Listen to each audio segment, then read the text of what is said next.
المنتخب المغربي لن تتأهل إلى الدور القادم إلا بأمر السعودي، لن تتأهل إلا بأمر السعودي، ولكن نحن لن ندعكم تتأهلون للدور القادم. نحن راح نختار عمان تتأهل معنا. تيم المغرب لن تتأهلون، ستغادرون البطولة يا مغاربة. ولا زالت خطيرة، والمحاولة للمغرب في هذا المكان خطيرة خطيرة خطيرة. هدف أول، هدف أول. أسود الأطلسي تسجل أولا في المباراة. المغربي عاد هذه تقدم، يتقدم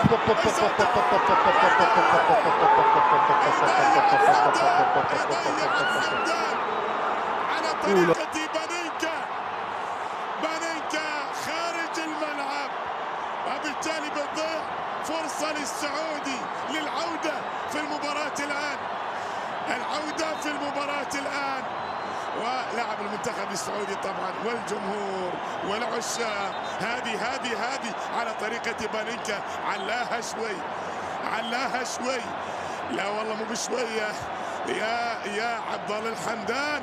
كرة فيها منتهى الثقة، ولكن بتضيع فرصة للمنتخب السعودي.